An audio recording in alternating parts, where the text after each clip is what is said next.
We'll get away. All right, welcome everybody to the April 10th BFRW committee meeting. Our chair, Roger Haringa, won't be able to join us today, so the first order of business is to get a chair pro tem in place for this meeting. And do I have any volunteers from our committee members? I'd volunteer Todd.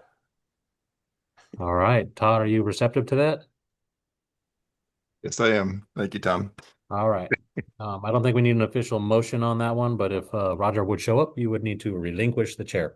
Okay, thank you. So I'll turn it over to you, Todd. Okay, thank you. Then I think we need to take roll, please. Roger Haringa is going to be absent. Todd Bayrether, Here. Dan Young, Present. Angela Hott, Here. Katie Sheehan, Tom Handy, Here. Scott Bastiani. So with those, we do have a quorum. Okay, thank you. And then would anyone from the public like to be recognized? Hoyt, is your hand still up from before? Okay, thank you. Anyone else? Okay, seeing none, we will move into the, review and approve the agenda. Can we get a motion to approve, please? This is Dan, so moved. Tom, second. Okay, moved and seconded. Today's purpose is to move forward on two legislative mandates. Are there any proposed changes to the schedule? Yes, sir. Okay, hearing none. All those in favor signify by saying aye. Aye. Any opposed? The agenda is approved. We do have minutes from March 13th, I believe. Yes. Correct. As we review those on the screen, can we hear a motion to approve, please?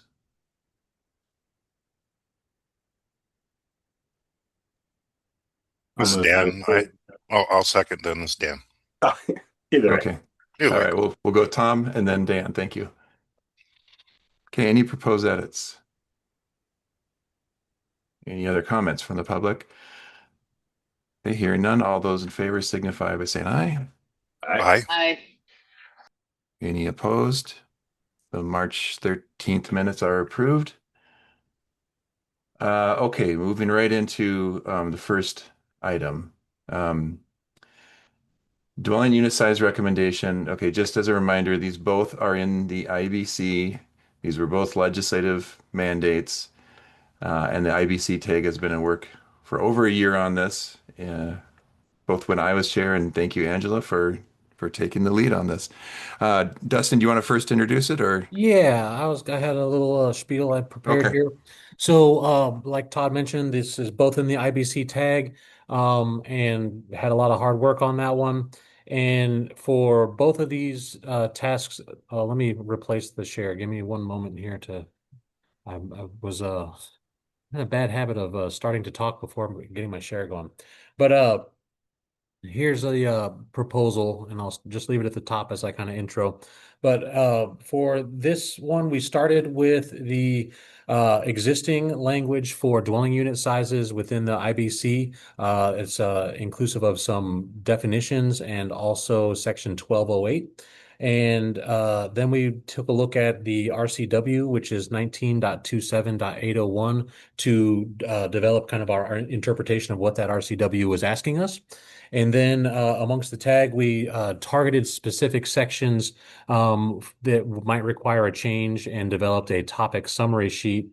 And so right here is our topic summary for the dwelling unit size topic. Let me try to get this so you can see most of it on the screen at once. It's not going away, so I'm gonna be stuck with it at this moment. Okay. Anyway, as we started this, the topics kind of flowed out of the discussion in not any particular order.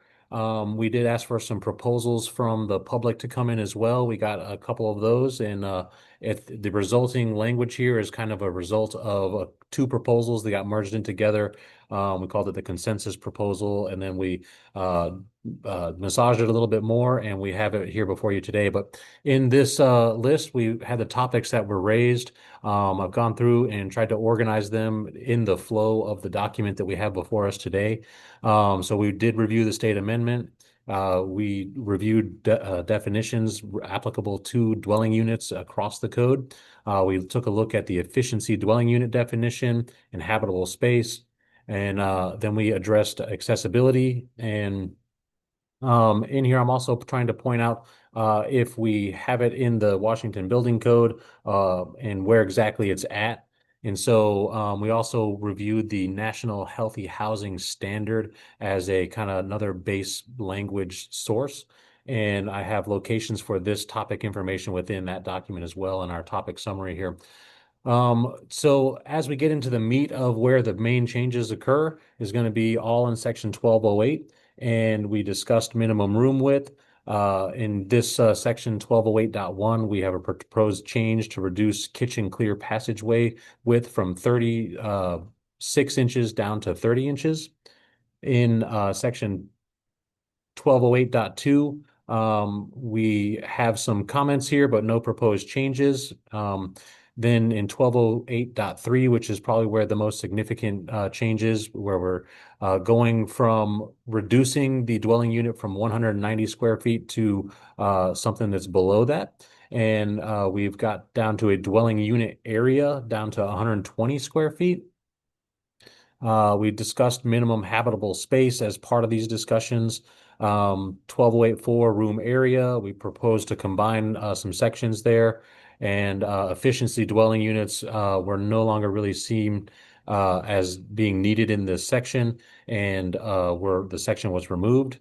And we talked about reference standards that might be applicable and the relevant difference between dwelling units and sleeping units.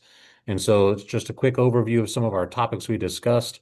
But really where the rubber met the road was when we got the proposals in from the public and we pretty much combined them. So in the definition section, have a question for myself now, which is should efficiency dwelling unit as a definition be removed since the section was removed from 1208? That's not something that I think has been approved into this draft as part of the discussion.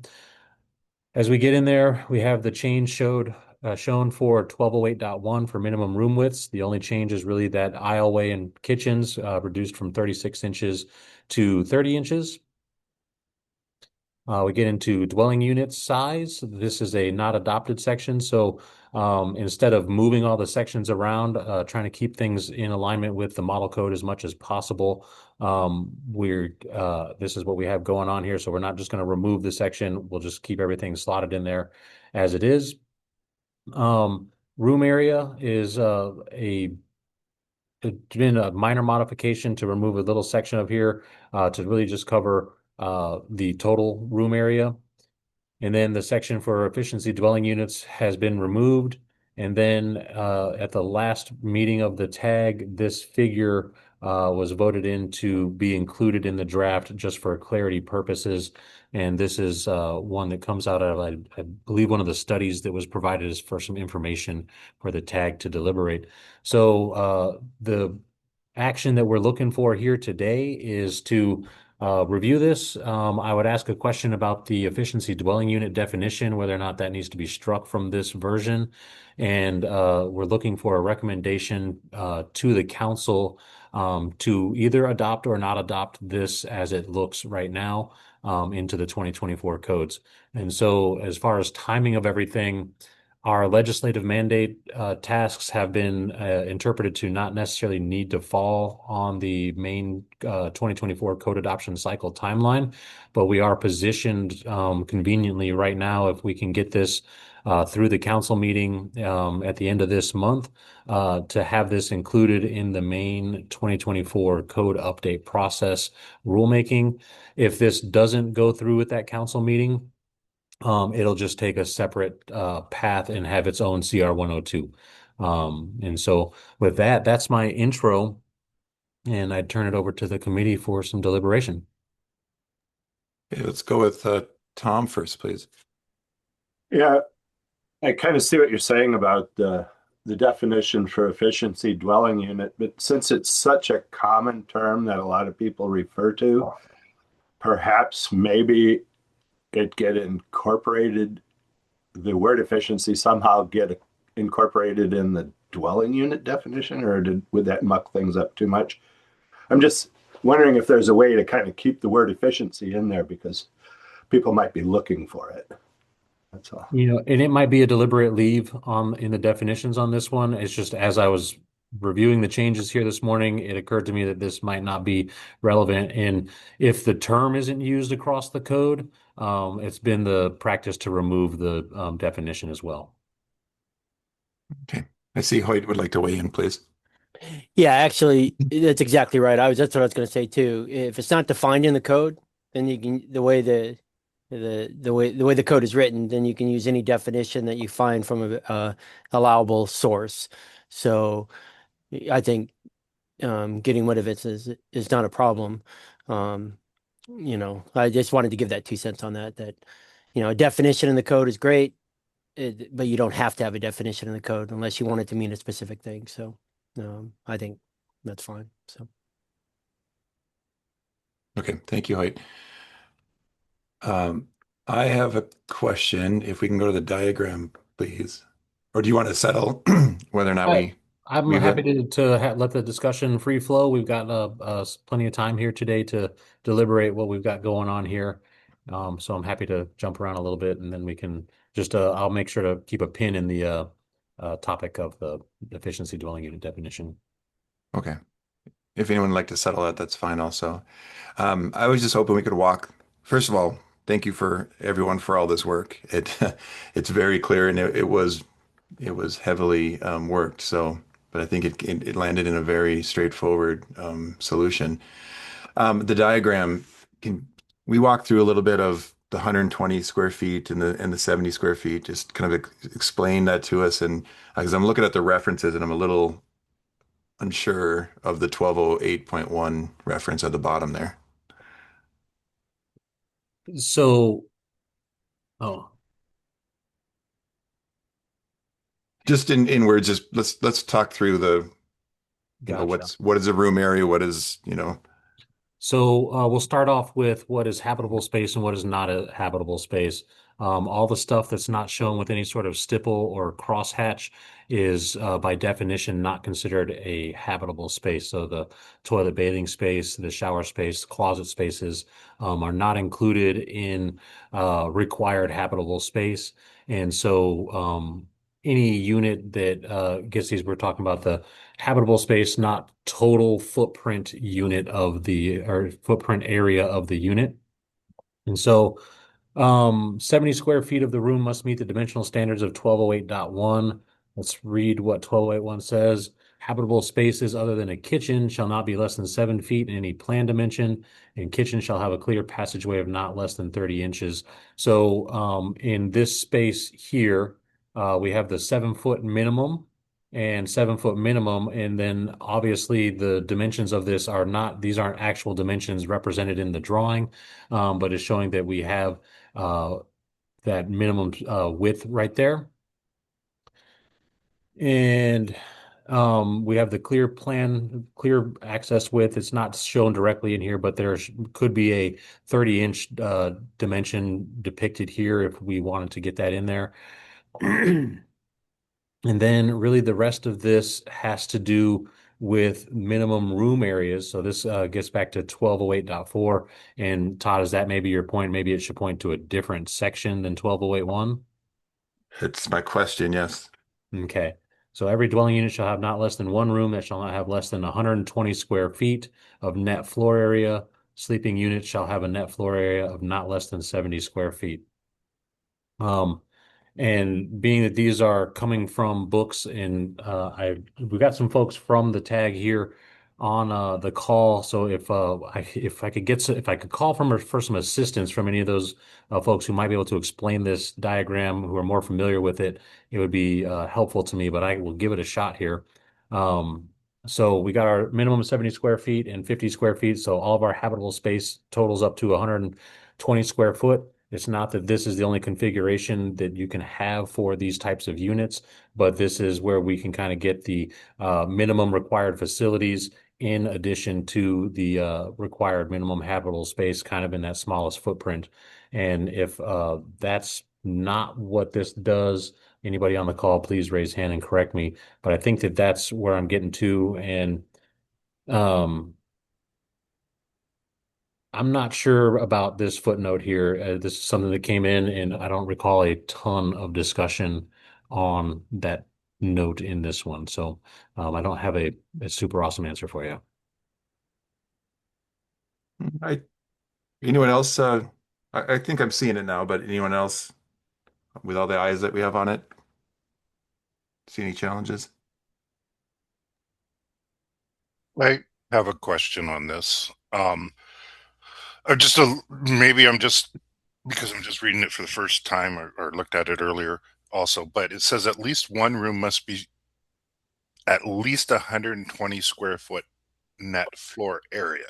So in this diagram, would the hatch that says 70 square feet and the hatch that says 50 square feet, is that all considered one room and that's the 120?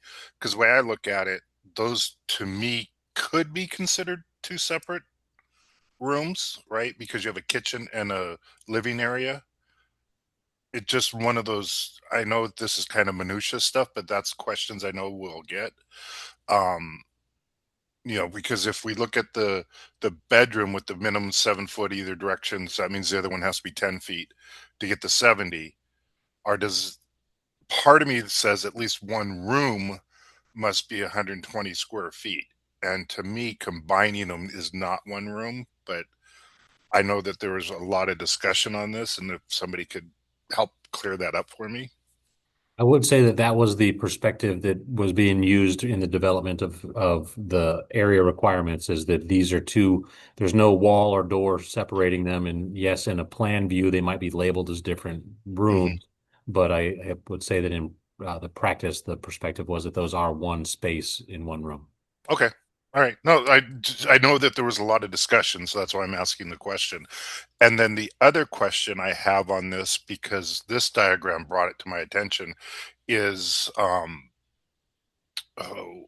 1208.1 says um, kitchens shall have a clear passageway of not less than 30 inches.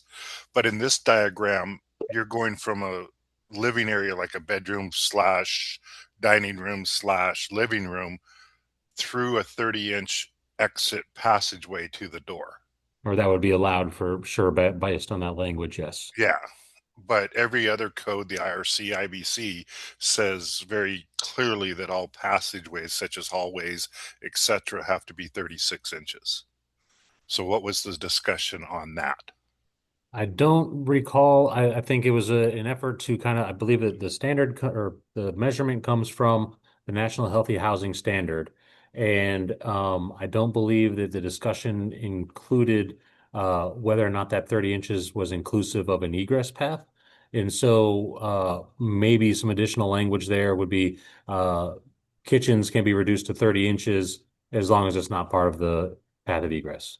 Yeah, I'm just looking at this, and if you switch the kitchen to the back where the bedroom slash living is, and then you're not going through the kitchen, um, is it's just one of those things that with everything else with the IRC IBC, everything has been 36 inches forever as an exit passageway, and that to me in this diagram is an exit passageway to your exit.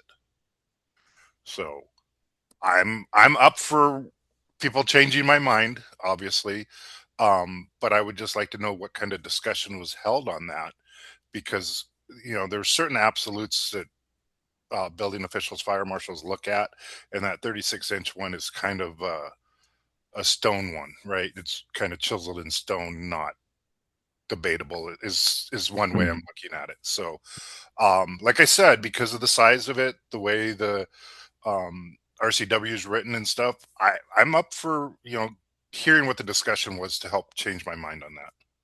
Yep, good So, point, Dan. So let's. if anybody's on here that can help me, I would I, really appreciate it. it's a good question. I think Hoyt is eager to jump in here. So, Yeah, what he's go ahead. referring to on there, it says specifically kitchens. So if you have a kitchen there, shall have a clear passageway of not less than 3 feet between the counterfronts and appliance of the counterfronts and walls. I didn't think that was 1208.1. So what we're changing, instead of making it 3 feet, we're changing it to 2'6". Now remember, this is, and that's a very good point. Why what you brought up, that was discussed a lot at the hearings, and I don't remember. How did we get to the 30 inches? Was that what Seattle had? Because Seattle has these things in there. Um, the picture that you show that's there down there, the 50 and the 70, down at the bottom. I still thought you had to be 3 feet there, but I didn't see where we're taking that 3 feet out. And Micah, he's on Seattle has something like this, and I'm wondering how is that decision was made and stuff. I would have still, if I was doing this review, I would have still expected, in where the 50 square feet is, I would have still expected that would be, I would have written the comment that you would, since it's a kitchen, right? I would have written the comment to say, please specify that to be 3 feet. I didn't think that was changed, but maybe I'm wrong. So, Okay. Thank you, Hoyt. Micah has his hand up. Go ahead, Micah. Thanks. Lots to discuss here, but in the example you're seeing on the screen, there's no dimension for that minimum width right there. The language says 30 inches for the kitchen clear passage. You may not be going through your kitchen to access the egress. So yes, in this instance, you are going through that kitchen to access your egress. So you bring up 36 inches. However, that may be the requirement here, but it may not depending on your configuration. That's why there's no minimum dimension shown on the example. Does that make sense? Yeah, So, it so does. But yes, just one of those things with this, it brought it to my attention that you're yeah, you actually are exiting correct that if you had this scenario, that dimension would need to be 36 and it's not 30. But So if you could didn't have we, this scenario where you're just going into a kitchen into yeah. your, that's still part of your space that doesn't access an egress component or an egress and exit, then that could be 30 inches.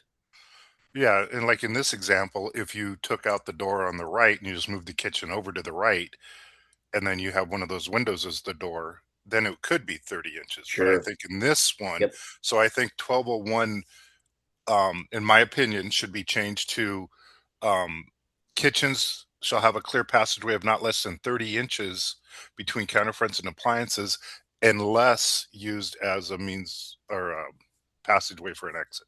Something like Yeah, that. I could appreciate that. I believe that's captured in other sections of the code. 1005 of the building code talks about means of egress sizing, things like that. Again, if that's the tag's preference, great, but I just think you're adding language that's covered in other sections and not necessary, Can in my opinion. Thanks.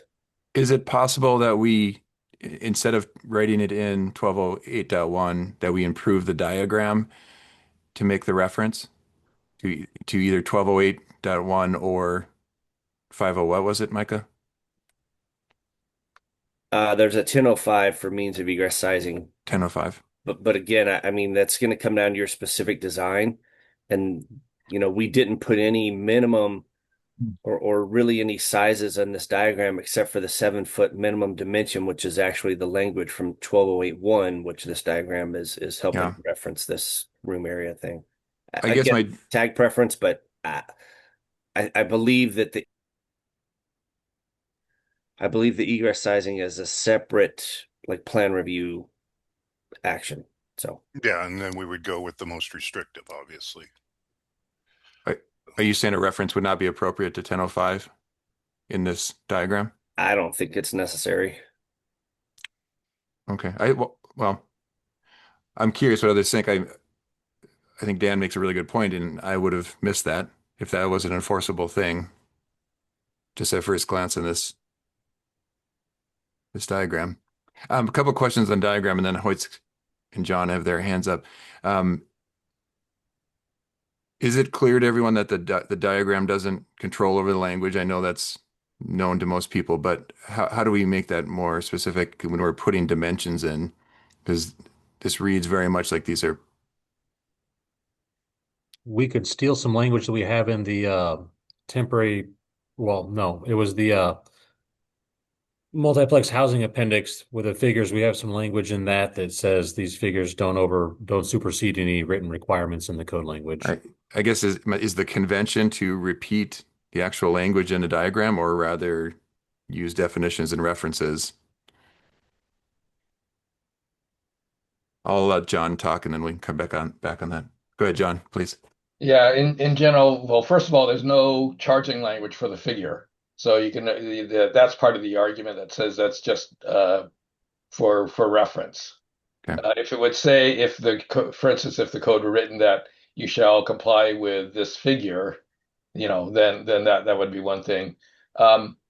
So I don't think you necessarily have to, but you could, add something to say, add a user note, which is what I think, as Dustin said, we did in the multiplex housing exiting diagrams. You could add a user note that says something to the effect that, this is just an illustration of one scenario or something like that. I was going to comment though about adding to the figure. I agree there could be some confusion about it, and there may be some designers that may not realize that that's going to be 36 inches. The problem I see is that there's going to be you'd have to add a lot of verbiage to make that clear to the diagram. So I'm not certain what the best approach would be.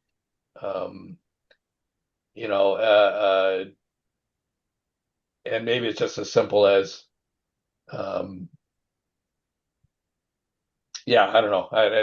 You'd have to somehow say that there's a choice here, but it depends if it's being used as a passageway to the exit door. And that, again, like I said, that's adding an awful lot of verbiage in the in the diagram there. Yeah. John, there was a lot of discussion I remember on, the space in front of the kitchen. Can anyone kind of, just for the record here, justify why it needs to be included? The space in front of the kitchen? Go ahead, Angela. I asked that and then. I was just gonna say, if we really wanted to add verbiage up top, we could put something like "unless required by other sections of this code." Is something that sometimes happens, or unless required by whatever the egress section is. But I'm not sure what you're talking about. What do you mean the space in front of the kitchen? Why is that 1208.1? Why is 30 inches required? Kitchen shall have a clear passageway of not less than 30 inches. I mean, I know it when things are open and so forth, but why does the code need to state that? Why can't that just be left out and let the egress control when it matters? Let's go to Hoyt first and then Micah. Yeah, I just want to say you don't have to put all that information in the diagram. I mean, diagrams, a lot of times have always treated in the code kind of a partial information, not everything. You know what I'm saying? So please don't get me wrong when I was saying you needed to add it to diagram. Just wanted to make, if it's written in there, it's what's written in the code. Diagrams, I've always treated it as in the code. And it may just be me, just more of a commentary, giving you some information that people seem to miss a lot. That was it. I never treated the pictures as being all inclusive throughout the whole code. So I don't know how other people do it, but that's what I've always done. Well, I'm with you on that, Hoyt. It's just that this picture just brought that question in my head, right? Because I look at it too as, this is just one portion of the code, but it just brought it to my attention when I reread it today. So, and it just was a question out there. Okay. Let's go to Micah, please. Thanks. I'll answer your question, Todd. Thank you. There needs to be this information because the egress access is not always through the kitchen. So what is the space required between the counters and appliances? That's all over the map. I mean, somebody can go, oh, well, 2 feet's enough. Well, is it? Is 30 inches enough? Is 36 inches enough? But again, we're not changing or we're not adding something to the code that's not already there. We're just making that minimum dimension a little less, which in these smaller spaces would be acceptable. That was it. I appreciate that. And maybe we don't know. What is the origin of putting a dimension at all in front of something that just should be a design I'd consideration? have to go back into the base model code. I think that's been in there for a really long time. So the 3 feet. And I'd have to go Yeah, back and do some history research. yeah. I could just tell you because I do know that. I started to jump in. I should have raised my hand. No, So I thank you. I apologize. appreciate that. Yeah. Yeah, yeah. That's been the model code. It's been in there for a long time. That's basically Mike is right. It's if you go to the code hearings, they decided something had to be there, and that's what they decided. So just um, that's what I remember talking to. I can't remember the guy's name. He's retired a long time ago when I was first getting into this, asking about some of these dimensions. So when I did a Uh, lot of reviews. So yeah. And I know, thank you. And I know a lot of the code is just, we don't know the history. But I think it's hard then to understand the basis for making any change for something we don't know why it's in there in the first place. Go ahead, Elizabeth. Yeah, thanks. Elizabeth Torsky with Cascade Natural Gas. In the past, especially with the accessibility code, when there are a couple different variations with dimensions, I've actually found it useful to have more than one diagram. So in this example, maybe having a diagram where the kitchen passageway is part of the exit, and then you have that minimum stated, and then a diagram where that kitchen clearance is not part of an exit. And I think that draws the distinction a lot clearer than doing a lot of different uh, footnotes and this and there. And it also communicates that, hey, there's more than one way to configure these spaces. But that's just something that I've observed, especially in the accessibility code. Sometimes there are multiple diagrams to just emphasize that there isn't just one way to configure the space. Yeah, I think that's a good suggestion. Okay. Well, I'm not hearing any questions to my question, so I'll let that go. Um, so on this diagram, I guess maybe in front of us here is how can we simplify this? I'm a little unsure still on that top note because it says shown in diagonal hatch at least 120 square feet net floor area. That's not really what's shown in the diagonal hatch. It does, that diagonal hatch overlaps the 70 square foot stipples. Oh, is that obvious to everyone? I didn't pick It's that hard up. to see, but it is there. 'Cause Oh, okay. Then it's correct. I guess if I really squint my eyes, I see it now. Okay. it would be nice to put, you say showing diagonal hats in parentheses there, just kind of show and just put in parentheses how add these things together. Because since you're using the diagonal, it would make it more clear. So I consider that commentary. So just FYI. Okay. Okay. Well, is there any other discussion on this? Does anyone recommend adding another diagram or? So I would say either add another diagram, I like what Elizabeth said, or say this is not inclusive or something like that, that, there are more things. But after the discussion, I think I'm okay with 1208.1 as is, because as Micah pointed out, and it sounds like others that do plan review are going to look at that. In this example only, right? And that's why I brought it up but in this example only, everybody would be looking at that where it says 50 square feet. That would be a three foot minimum. So I think I'm okay with that. The Yeah, and then the diagram, I think you either need to put a different one on there just to show or say that there are other options available or something like that.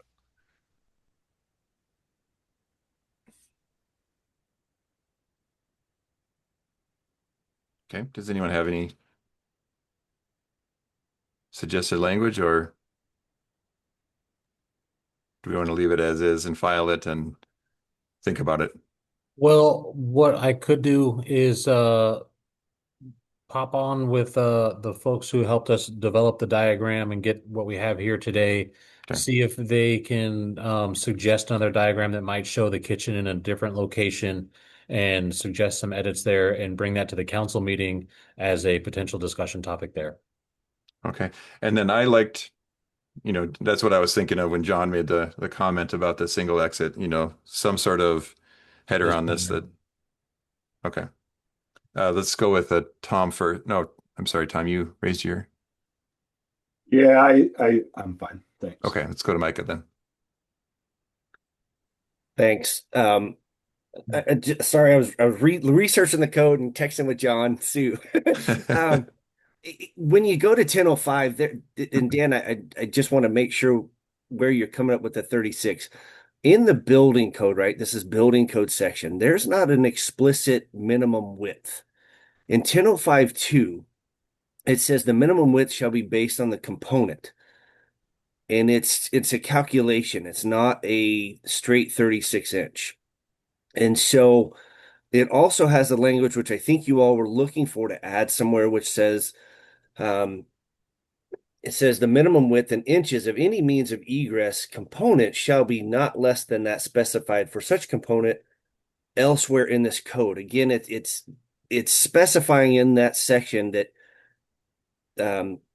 it's not a minimum unless you got it somewhere else in the code. It's based on the calculation. No, I think you're right, Mike. I think I'm confusing IRC and yes, I was going to say third IRC. Yeah. John mentioned that to me again. IRC has the 36-inch minimum, but building code does not. Okay. And if the 30 inches, again, I think a lot of people would call it the same way you would in this instance is if this is, if you're accessing your exit from through the kitchen, they would look to that 36 minimum, but if it doesn't, then it's 30. So it's really not clear, and I do have concerns if we put some more specifics in there that it may have some conflict with other sections of the code, especially 1005, which is the means of egress sizing. Just some thought there for you all to mull over. So thank you. Yeah, and I'm fine with it now because, that's why you bring up questions because you miss things and stuff. And I think I am confusing IRC and IBC there. So. Okay, go ahead, Tom.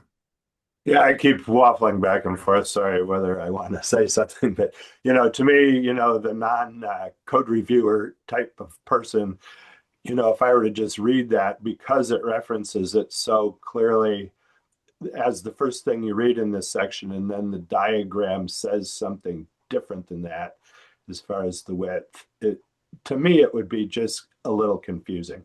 I know others can interpret it much more clearly and quickly than I could, but I mean that's more of a layman's perspective on it anyway.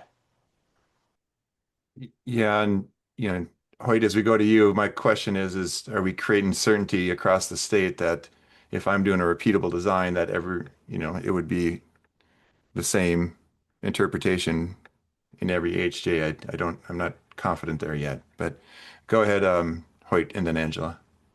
Yeah, I just want to say that's why I said I would catch it if I was reviewing this. I'd make sure it had that in this diagram that you have here. But I agree with kind of like Mike, and I guess John was chatting with them. You're just given one scenario here, right?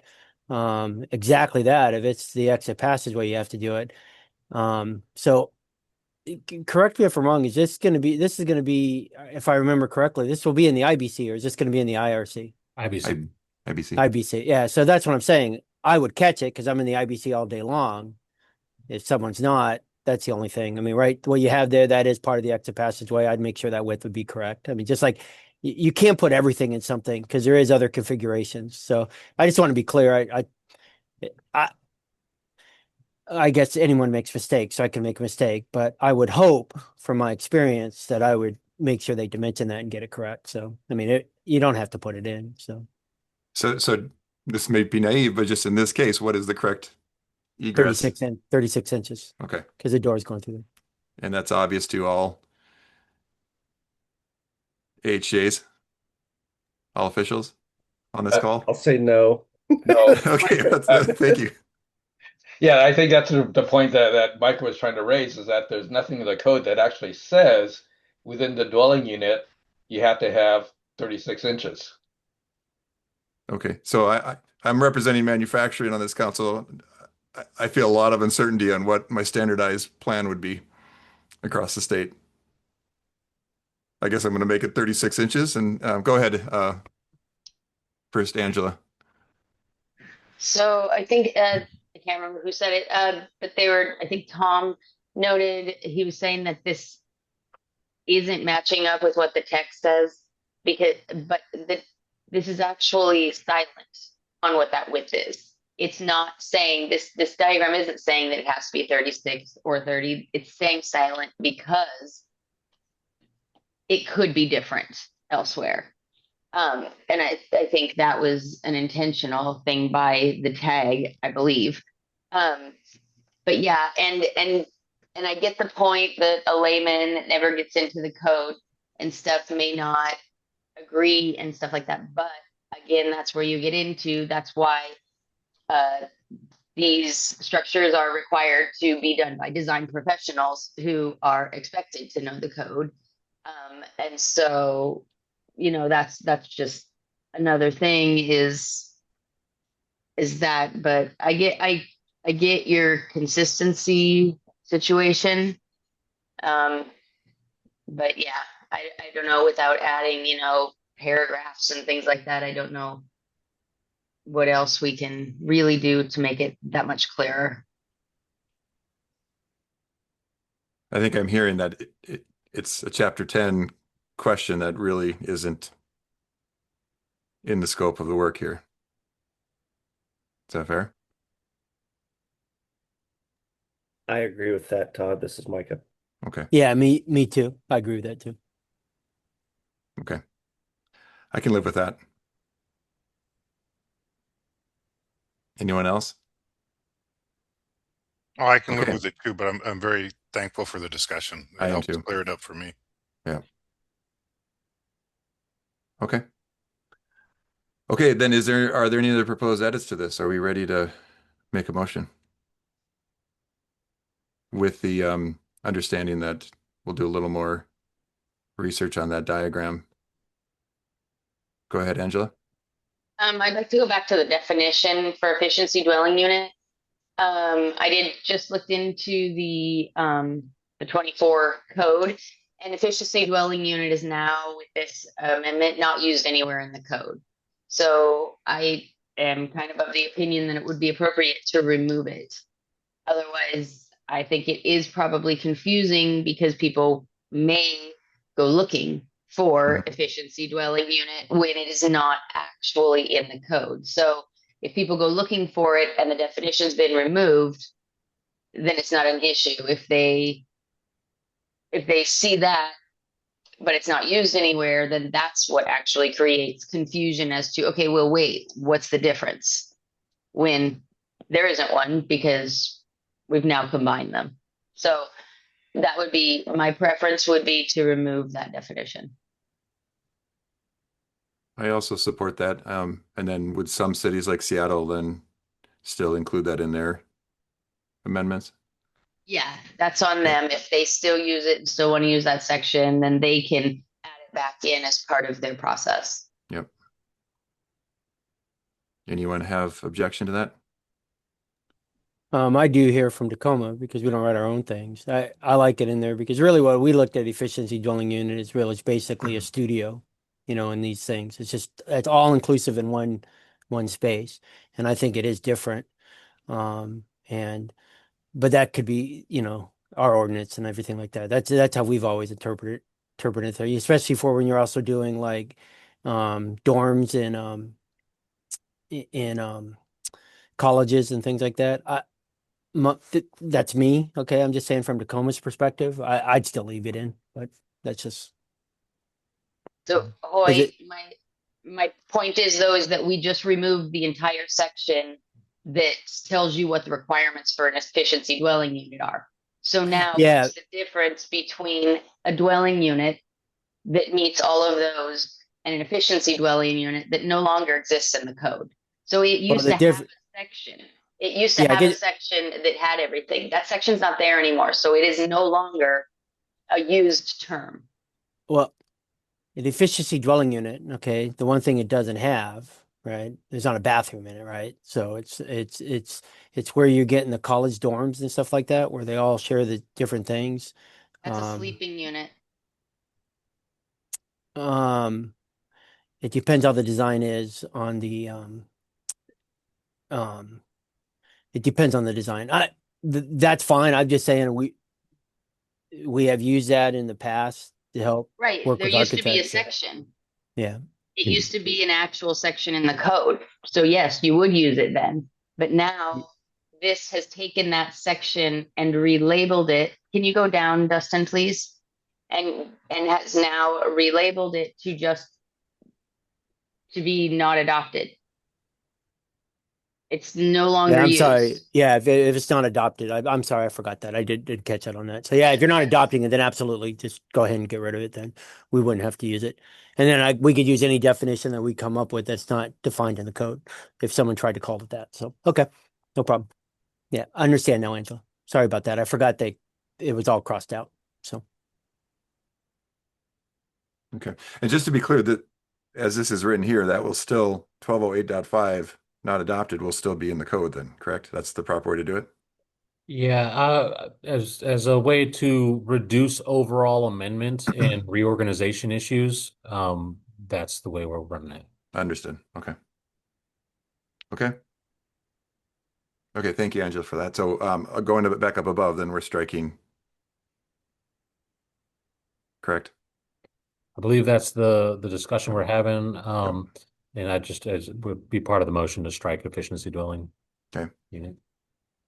Go ahead, John. and can I ask one question though? Yeah, of course. For Right. Angela. And I haven't done this, so maybe she's done this. It's not in any other bodies of the codes, the mechanical, the uh in I know in the IBC and the um well some of those have the definitions in there already. I just don't know. I just haven't looked at all bodies of the codes if that's in any if that efficiency dwelling is defined used somewhere else. So that's maybe Dustin, you could just be sure of that. Do a check because I have not done that. So Okay. And it's not used somewhere tangential, insurance, appraisals, something that we're not thinking of where it's relevant. We don't worry about those yeah, definitions like that because it's Understood. just like the word condo Yep. yeah, isn't exactly. that's a real estate term. That's Yep. not a code term. So Okay, yeah. that's fair. Thank you. Go Yeah, ahead. yeah. Yeah. Okay, that's a good answer. Thank you. John? Yeah, I got a question, and I'm sorry because I'm just diving in. That's the first time I've kind of looked at this language the last couple days. Um, there by deleting 12085, if you could scroll down to that, the efficiency dwelling unit section. There's an item 4 there that says the unit shall be provided with a separate bathroom. And I just want to make sure that, well, or wonder, because I don't see it on the topic summary, whether that was discussed or not as in the tag. Let's say just say that in Seattle when I was still the building official there, we did get some apartments without where the toilet was essentially just in the corner of the one big room. Everything was contained in the one room as an efficiency dwelling unit. And let's just say there were some comments about that. There's nothing in the code that requires it to be a separate room other than here in the efficiency dwelling unit. So just want to make sure that we're consciously making that decision. To eliminate the room. Yes. The possibility of eliminating the room. Yeah. Yes.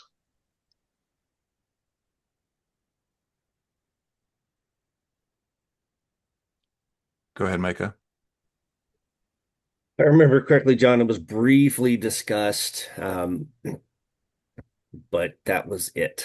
So I'm not sure if there was any recommended direction on it after the discussion.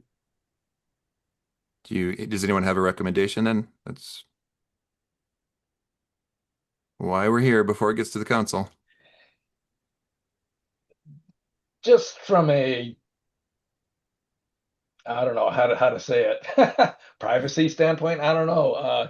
it sure seems to me that there ought to be the toilet at least ought to be in a separate room, but you can put hand washing outside or whatever else, or the shower or whatever, but or the shower I guess should be also in the separate room, but it just seems weird to have a toilet out in the middle of the room or in the corner of the room. It seems weird, but I guess the question would be, is it really a concern of the code for sanitation or Yeah, I mean other issue? there used to be requirements that the area for preparing food could not be, or sorry, a toilet room could not open into an area that was used for prepare food, basically the kitchen directly. So there used to be stuff like that. I don't know if that got, I think that may have disappeared over time. Hmm. Okay. Angela?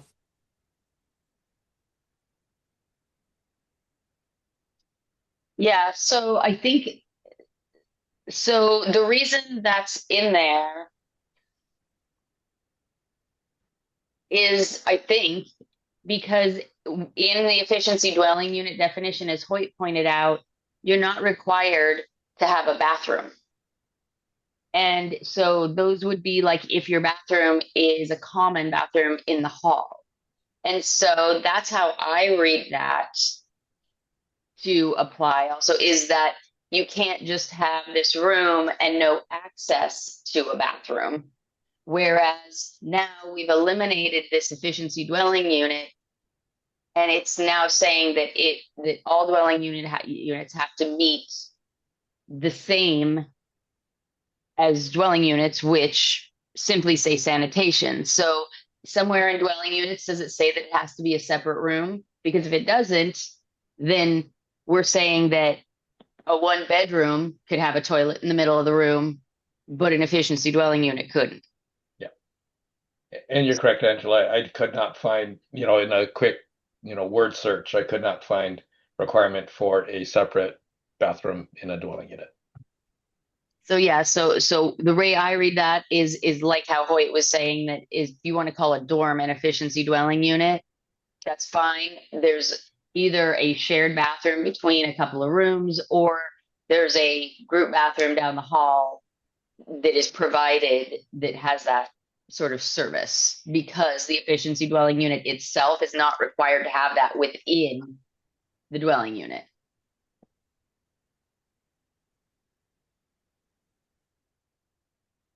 Okay. So am I hearing we're comfortable? Go ahead, Hoyt.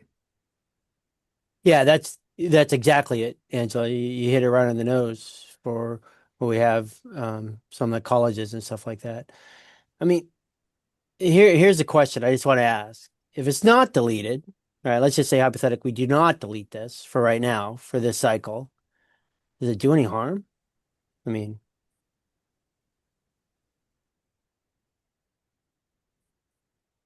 Does anyone remember the conversation? It's a fair question. Go ahead, Micah.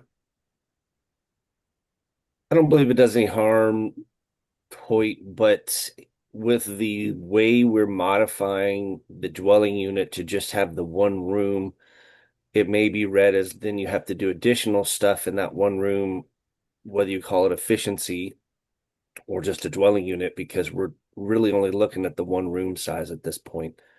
So that could be the case, but yeah, probably doesn't hurt, but I think it's better if it's gone based on the changes we're making.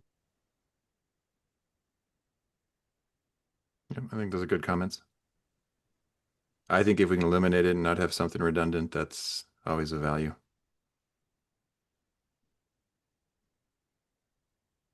Okay, I'm not seeing any other hands. I think this is a good discussion. It was thorough. Are we all comfortable now with the language as amended? If so, can we hear a motion to recommend to the full council this proposal as amended?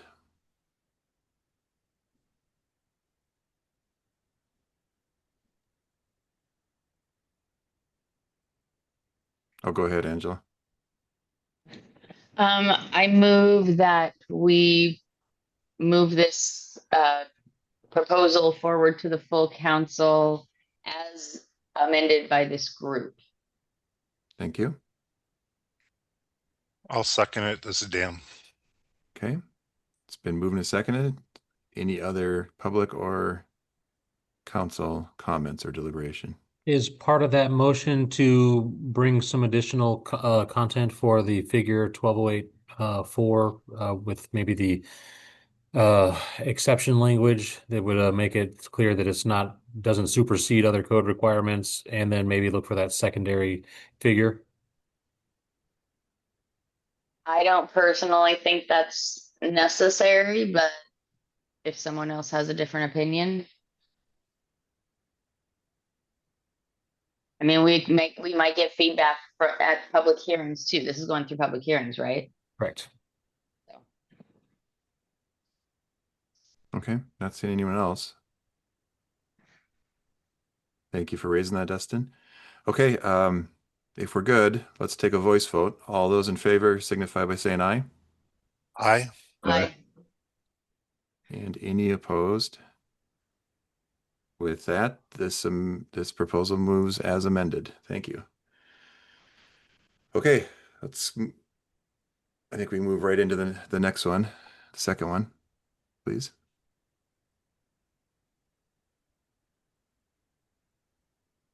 Okay, close that. All right, the next one, temporary emergency shelters. Let me pull open our, oh, got that already open. All right, temporary emergency shelters. We had this one also directed by the legislature to bring some content for temporary emergency shelters. With this one, we started with the California Appendix Q and deliberated that one. And the first change made to that appendix was to remove any references to specific California code references or law references, and then tried to talk about similarly identify some topics for discussion as we move through this one. And then we kind of stalled out for a little bit at the IBC tag with not having quorum. And so we discussed it a lot without any official movement, made some notes on the draft. And then in the last month, we solved the quorum issue and developed the final amendments, which we see here today in the draft before us.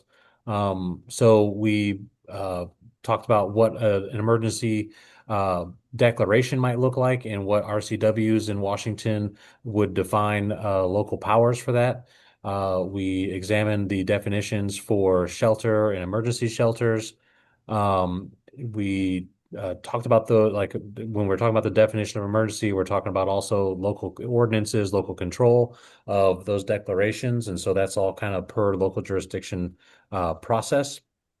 We did look at building types for consideration and duration of occupancy.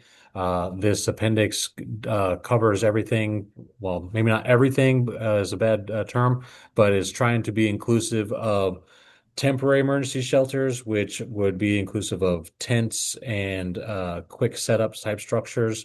For example, pallet structures. And then it also considers existing buildings being used as emergency shelters. And so we talk about occupancy duration for both those type of scenarios. We talked about the occupant loading factors and notifications for emergencies for like fire and smoke notification. We talked about egress components for both the encampment style emergency shelters and also the existing building emergency shelters. We talked about accessibility. We talked about reference standards and sanitation. And we had some other topics that didn't really make it into the appendix. So you'll see that they're here as not applicable in these specific locations. But they were discussed as far as concepts at the beginning to really kind of frame our movement through the discussion here. And so now let me pop open the actual proposal. And this one's a little bit longer than the last one. And let me zoom it in just a little bit. So we stuck with the organization of the California Appendix, and this is all drafted as Appendix XX until we get it located into the code drafting. The way this will probably fall is to be the next last appendix in the IBC. So We will that be covered, R? So the single exit will be Q. This is proposed as R. I believe so, yes. And I've been drafting a lot of code lately, and I'm not specific on this one where it's going to land. Okay. So I haven't been in that document lately, but I believe, yeah, the embodied carbon's slated to be R. This would be S or Single Q or exit, R. you Yeah. meant. Yeah, sorry on that one. Yep. We have several new appendices going into the IBC this cycle. We cover a lot of definitions that are applicable only within this appendix. There's a couple of them that we removed, and so we covered local law for definitions of emergency. We cover some types of units that are applicable to the emergency villages. Um, cover some egress component definitions. And then we get into emergency housing as a general. This talks about the statement of emergency, talks about our occupant loading, fire life and safety requirements. For the most part, if it's not addressed in this code or this appendix or modified by this appendix, I should say, that the base code requirements for fire life, health, and safety apply. We get into emergency sleeping cabins. These are going to be something indicative of the emergency shelter village type scenarios. This allows for rapid placement of these types of shelters. We do consider some of the structural considerations for that, and they're a little bit relaxed, I do believe, but they're not so far relaxed that they're going to just be falling down when somebody breathes on them. We have some small modifications. I'd have to get back into exactly what the modifications are here from minimum ceiling height as compared to the remainder of the code. But if it's in this appendix, it's making a modification to the base requirements. We touch on plumbing and gas service and electrical, ventilation. We got tents and membrane structures in here. These are going to be really not building code regulated, but it allows the placement of these types of structures in here. We discuss accessibility, lofts and emergency housing. We got some minimum loft dimensions and reduced requirements for these smaller components. Got the egress for these types of units. We get into location, maintenance, and identification of these types of uses and making sure that they are properly identified and also maintained in the minimum state that we're requiring by this appendix. We talk about some of the life health or the life and health requirements. So we got potable drinking water, kitchen requirements, sanitation requirements in here. And that gets us to the end of the appendix. And as we go through and talk about this one, I'm happy to talk about specific sections, but I'll turn it over to the committee for a conversation at this point. Okay, thank you, Dustin. This was a lot of work. It's really impressive. I know we had base language from California, but it was well worked. Go ahead, John, please. Yeah, I was going to wait to see if there were any of the committee members that had any comments first, but I've got a number of questions, again, having just looked at this and may have some suggestions for wording changes in here. Dustin, if you could scroll back up to the XX 103.1. And in this section, if you look at that first paragraph, the last few words in there is state of emergency, comma, local emergency. Is that the official wording here in this state? Or can we just call that shall be occupied only during a declaration of a declaration of a local state of emergency, something like that, rather than because this seems very awkward wording, and it also is repeated in 103.2. So I don't know if there was some reason for wording it this way, or if that's is that California language or is that Washington language? Most of this is mainly base language from that California appendix. We did, as part of the review for the local emergency and state emergency requirements, we didn't have a specific defined term anywhere for these. But this terminology is a relic from the California appendix, and so it could be massaged a little bit here today. Yeah, I would suggest if it's going to be only at the local level, I would say shall be occupied only during a local declaration of state of emergency. Would be, I think, much cleaner.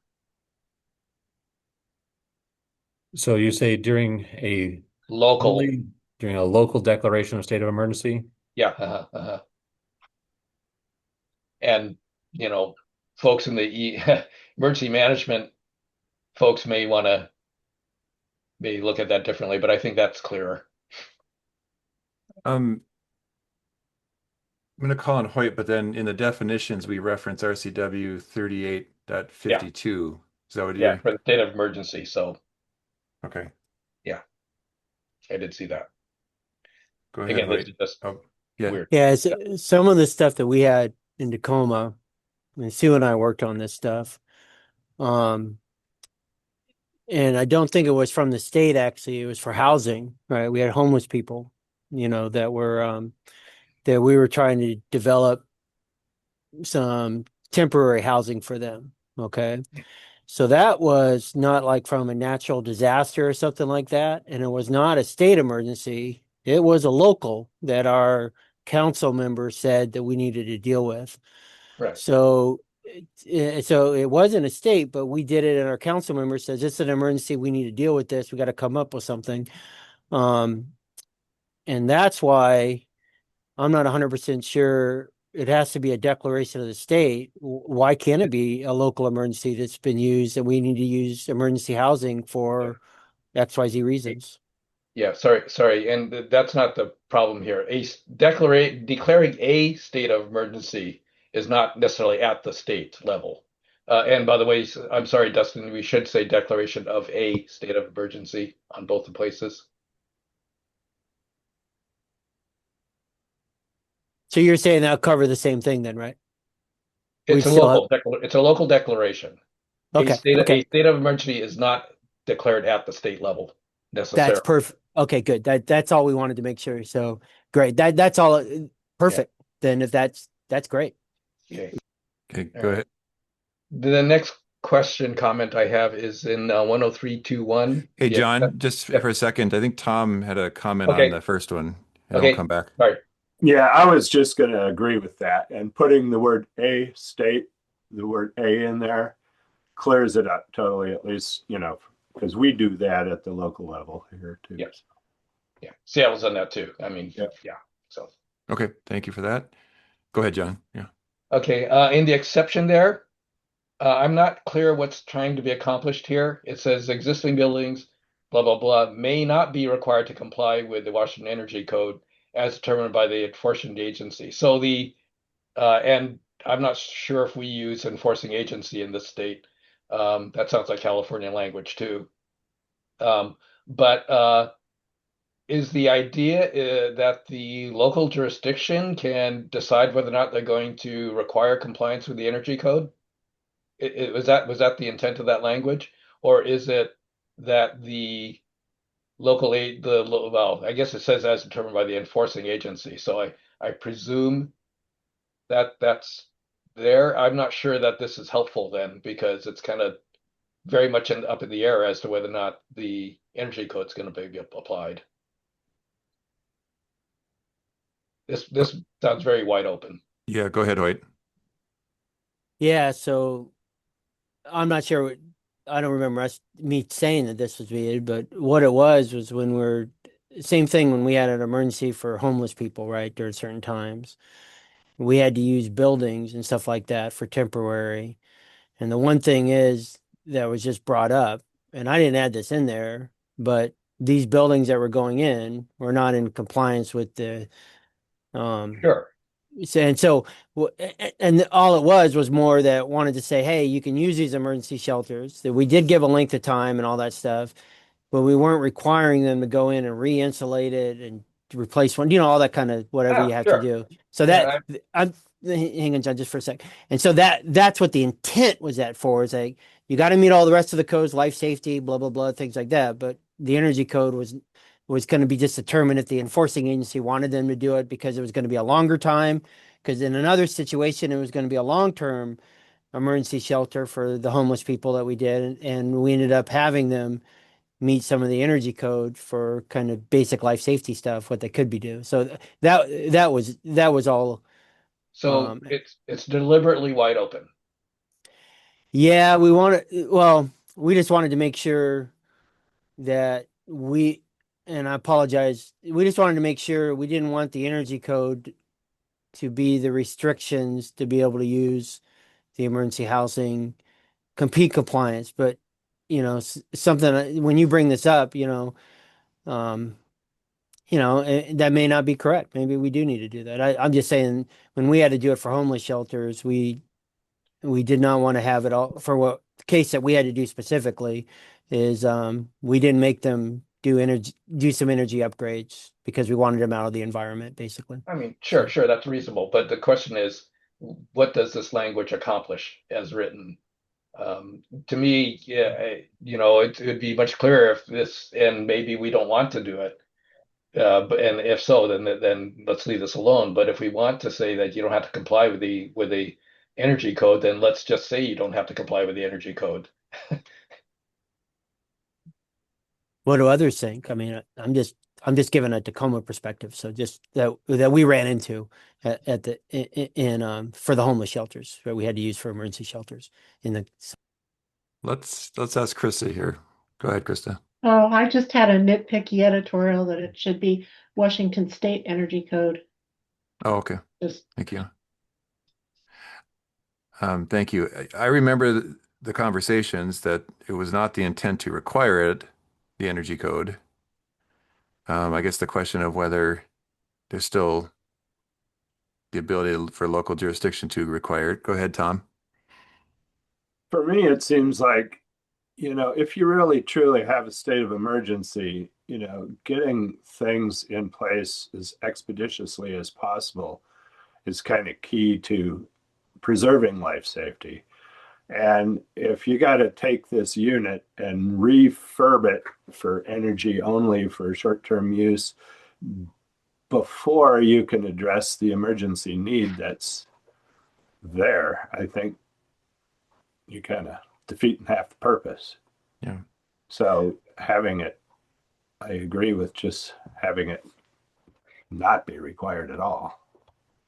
So if just for suggested wording, if that's the way you want to go, I would delete first of all that last part that says determined by the enforcing agency.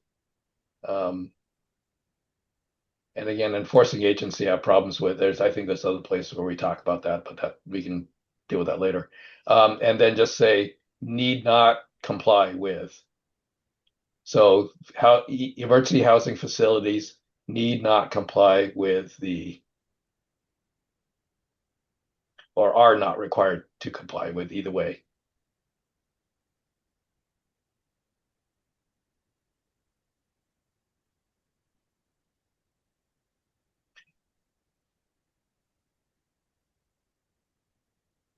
Oop. I want to be clear what I'm doing there. Sorry. Yeah. You got to include the B. Delete B also, if you're going to go there.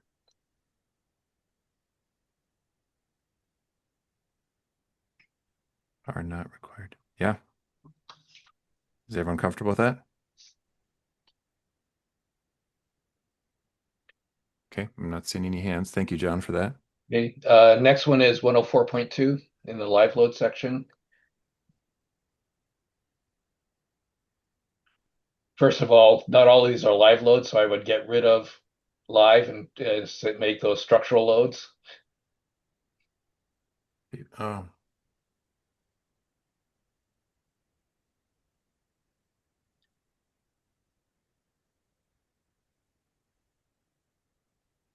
And then same thing make the same change in the second line there. It says, and to support the following live loads.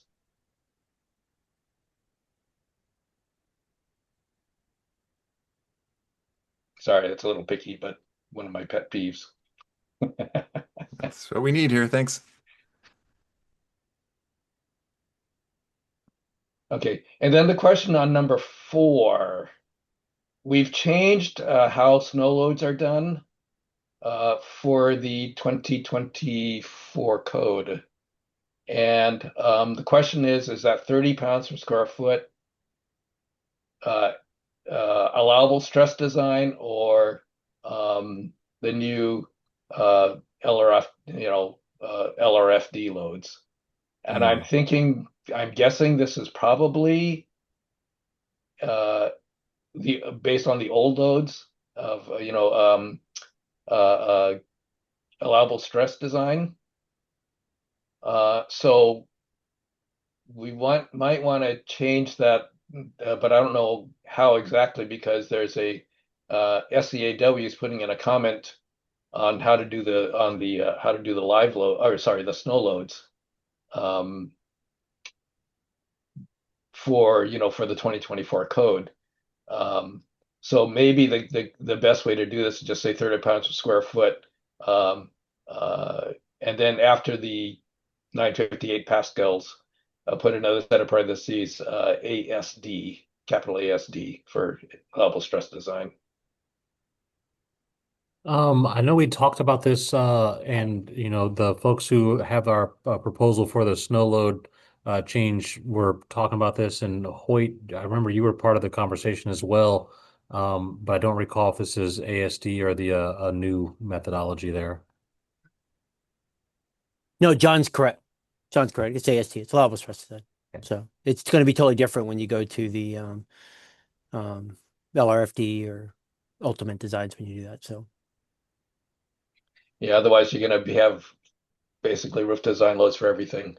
yeah, exactly. And the other thing is, I mean, I know we're doing this in Tacoma. Is we're putting both LRFD and I sometimes call it working stress, but allowable stress design. So we're clear on people's designs that they know it. So Yep.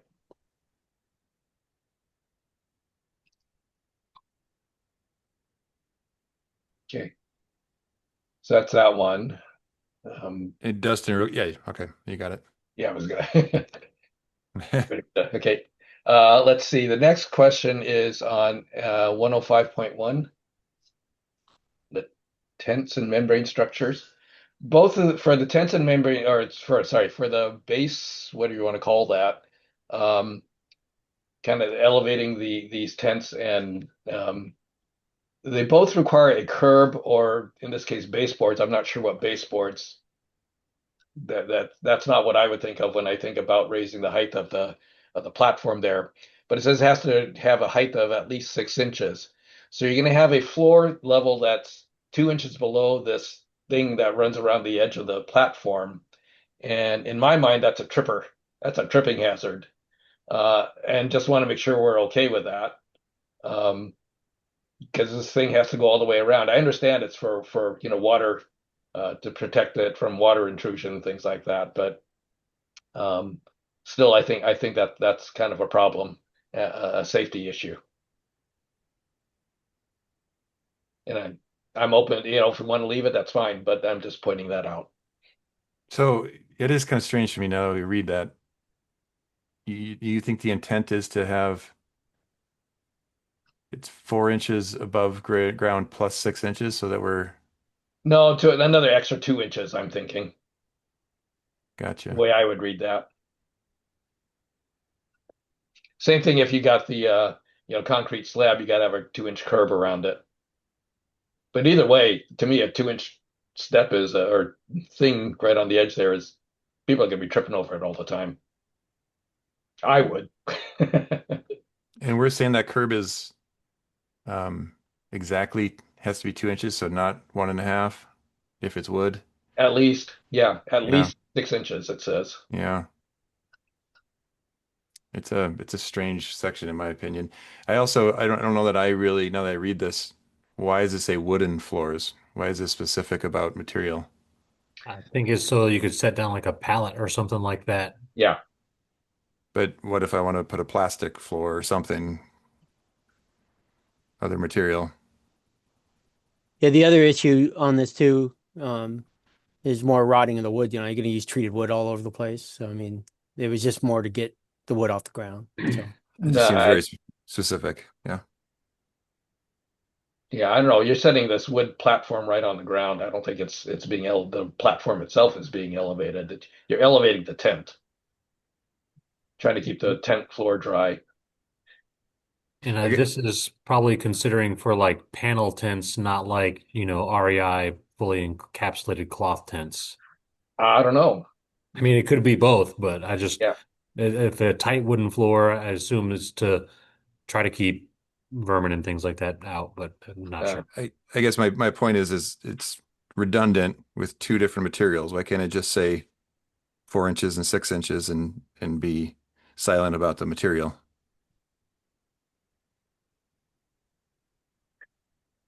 Am yeah, I it's miss? saying a tight wooden floor probably would prohibit pallets, right? Tight to me would mean you can't have gaps. Yeah. yeah, I would interpret that too. You wouldn't have pallets. So, that's a good point, John.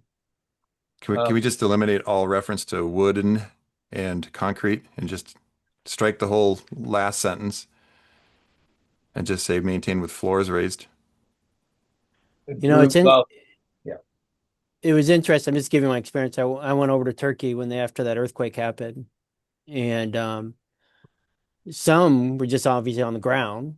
People were in tents, but it was interesting. They built a lot of the tents because people were in there for a long time. They did do a wooden floor and then put the tent on some of them in certain areas. It was just interesting. And I don't know if we even need to regulate that. I'm not even sure. Yeah. I It could mean, almost be like they could just do it. I mean, Yeah. but I don't know. Yeah. Dustin, you might want to say equipped with baseboards or curbs on all yeah, sides. I was going to say the same, John. Is everyone okay with that? Just simplifying this? Do we want to say if you'd use wood or I don't know, that the surface has to be tight? I don't know. Do we want to, you know, do we care about if they stick these on pallets? Hmm. I don't know. Go ahead, Angela. Sorry, wasn't paying attention. That's fine. I guess my question is that raising the floor 4 inches, and maybe you were just talking about it and I missed it. Is that because it's wood though, and you need the clearance? No, because the concrete is also 4 inches up. Oh, okay. You're Then just great. trying to get them out of the water. Oh, okay. And that was gonna be my next question, or is this for like rain, water? Okay, perfect. Great.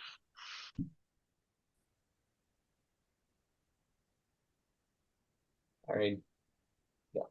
Okay. Is everyone okay with this?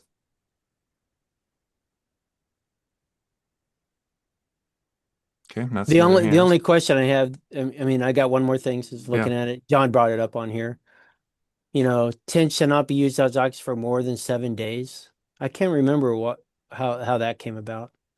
Oh, I see. Unless such tents are maintained. I see what it is. So if you're just building a tent and living in it, why do we limit 7 days? Was there a reason for that, or was that just a number pulled out of the hat?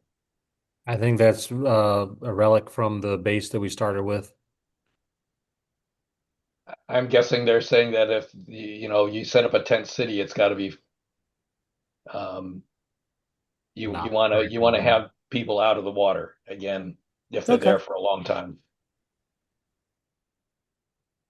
Do Okay. And I guess we're okay with having the extra 2-inch curb. Like I say, if it were me, I'm going to be tripping over that all the time, but I maybe that's okay. I could see one extreme of striking the whole section, but I'd agree we could strike the curb. I'm not sure what it accomplishes. I mean, does just thinking to the IRC and like in 'cause that's what I'm most familiar with, but the siding separation requirements from the grade is 6 inches, I believe, and I believe that's to keep like splashback from the water falling from the roofs and eaves and things from impacting that and keeping it out of high flowing water. My thought when I see this that you've got a floor that's 4 inches and a curb that's 6 inches, and that you're creating a little bit of a bathtub for them to set their tent in. Yeah, which is a problem also, That's especially with a tight floor. Um, I mean, maybe I floors raised at least 6 inches above the ground level and then remove the rest of that sentence.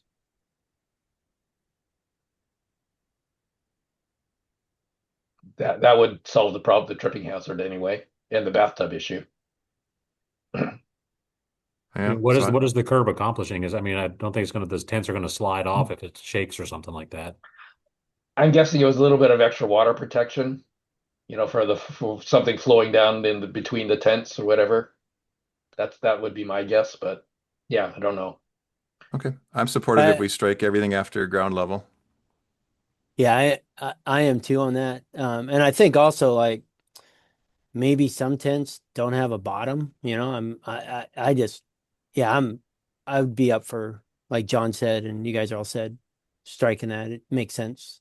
So And we're okay with the 4 inches, just to be clear, because Dustin I did am. that's maybe 6. I was going to propose 6, but if we're okay with 4, I'm okay with that. I think 4 is fine Okay. because if you're going to pour a slab, just Yeah. Yep.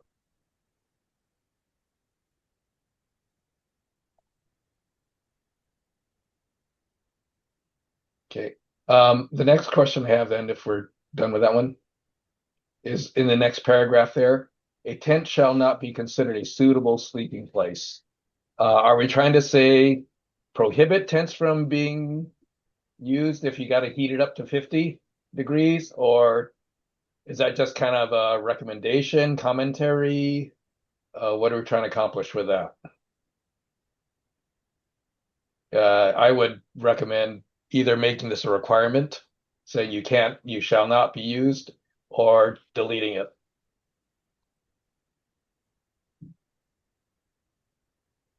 Hoyt, you had your hand up? oh, I'm yeah, sorry.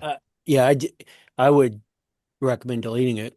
So because you never know when you're going to be needing these things, and you know that would be me. I mean, maintaining 50 degrees Fahrenheit. I mean, remember this is for an emergency, right? I mean, am I getting this wrong that you're putting people in? So, hope Yeah. that's I don't think regulating a temperature is something that should be regulated for a tent and a membrane structure. So, And I don't remember what the code requirement is off the top of my head for when do we provide heat in regular buildings, but I thought it was in the 40s. Mm, okay. Tom, you have a comment? Yeah, to me, I delete it too. I mean, it seems like what it's saying is that if you have to heat it, you can't use it. And I think just being undercover would be good. And there's even plenty of decent ways to heat a tent. You can even heat it with a forced air heat pump. I've seen that in just tents that you rent. So there's no danger in it if that's what they were trying to eliminate.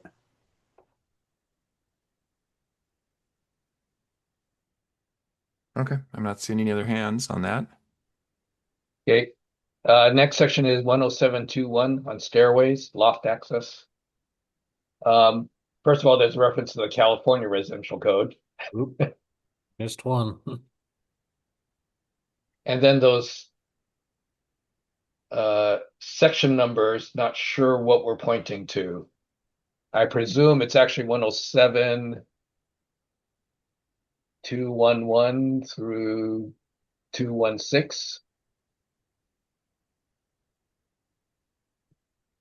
I would probably agree with you there.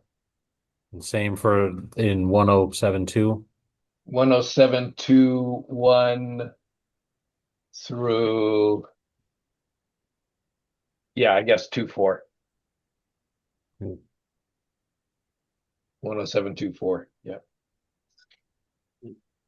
Just try to make these changes plain.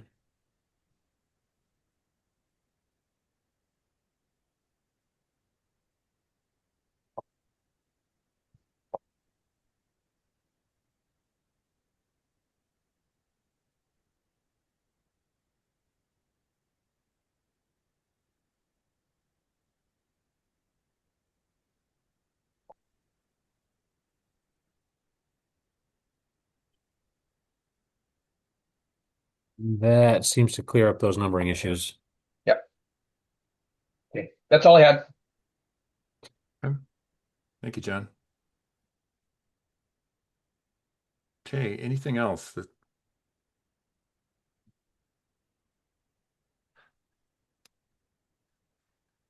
Okay, I'm not seeing any other hands. Are we converging here?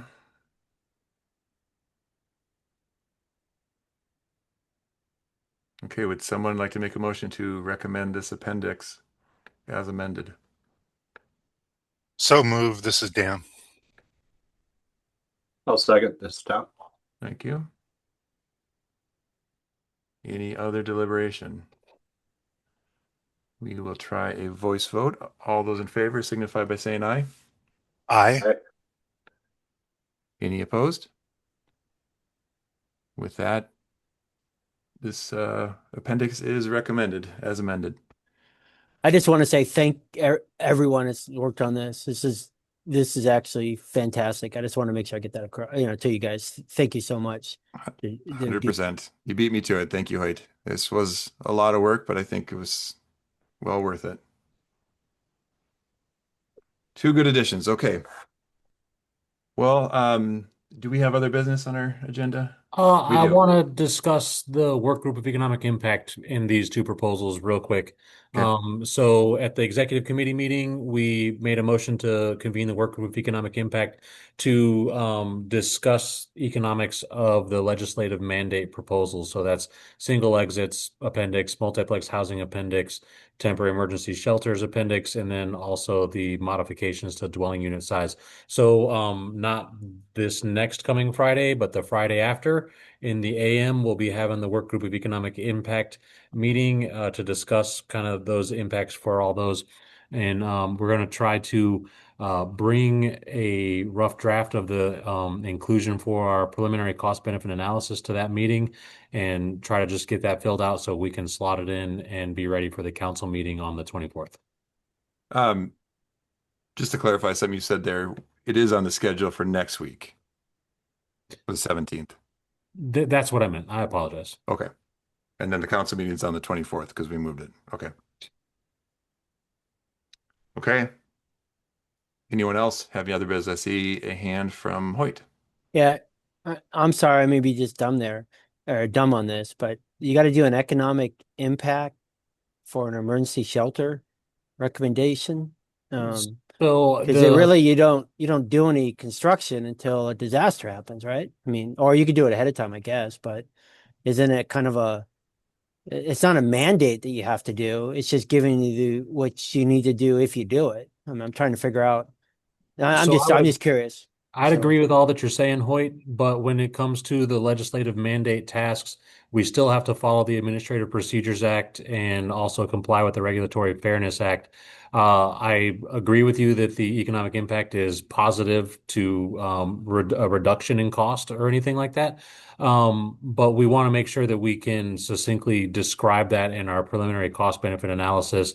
Now, if the legislation passed said thou shalt adopt exactly what we have here on the page, we wouldn't have to do that preliminary cost benefit analysis. But because we're developing the language here within our organization, just to make sure that we are meeting the mark and providing good service. Where we need to include this in our preliminary cost benefit analysis. And if the determination is that there is no impact, then that is the determination. But we want to make sure we give it some official airing on that. Yeah, I think that's a good way to say it and what we determined in the executive committee. We want to benchmark it, even if it's very simple. Okay, good comment. Anything else? If not, thank you all. We are adjourned. Thanks, everybody. I really appreciate the time today. Thanks. Thanks. Thank you.